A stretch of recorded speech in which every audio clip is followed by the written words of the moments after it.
If you or someone that you know is thinking about working for either Uber or Lyft, watch this video because it is a terrible financial move and a job I would never take or recommend to anyone, and here's why. Ever wondered how much Uber and Lyft drivers were making? I just had an hour and 15-minute long drive on a Friday night to an Atlanta stadium, and Lyft paid me $21. You heard that right. An hour and 15 minutes of total job time in that car. Watch her full video. She made $21 driving for these companies. And if that video is not enough to catch your attention, here is another reason when we break down the math why working for these companies is a horrible idea.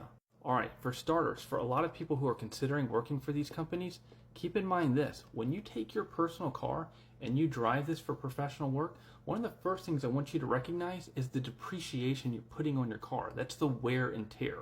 So if you actually account for this, which is right around 65 cents per mile, which is what the IRS will give you, let's do the math for her hour, 15-minute commute time. So for a lot of Uber and Lyft drivers, for an hour and 15 minutes, let's just say you're at 125 miles driven. And if that depreciation is at 65 cents a mile, that's $81 that you've depreciated on wear and tear on your car. And let's just say a lot of it's just sitting in traffic and cutting that down in half.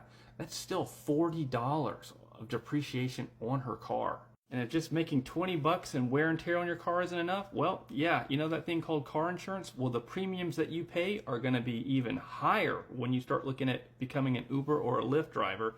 And don't even get me started on liability coverage if, God forbid, something happens to the passengers you're driving around. So it only gets worse. When you actually break down the math and you take her hour and 15 minutes where she made $21, you take that and minus it by the depreciation of her vehicle per ride, as well as the increase in insurance premiums, it actually leaves her with a staggering loss just to drive her car around doing this type of business. When you really think about it, all of the stress in trying to get from A to B, not have an accident, making sure your customers are happy and to get that good 5-star rating, and all of that that comes about being a Uber and Lyft driver, you could have a much lower stress job in fast food and work and make right around $17 an hour, as opposed to all of that being a Uber or Lyft driver. And honestly, not to add salt to the wound, but people working for these companies like an Uber, their stock is at an all-time high.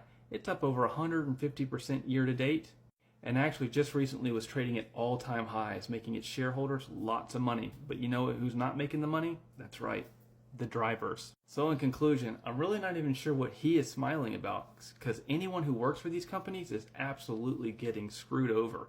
And the only ones really making money is probably the company, the executives, and all of the shareholders with the stock. So with that being said, if you or anyone you know is thinking about working for these companies, I would highly find a lower stress, better paying job somewhere else out there, because this is not what you think it is. I hope you got value out of today's video. As always, thank you so much for the support on our channel. I really appreciate it. I'll see you guys on the next one.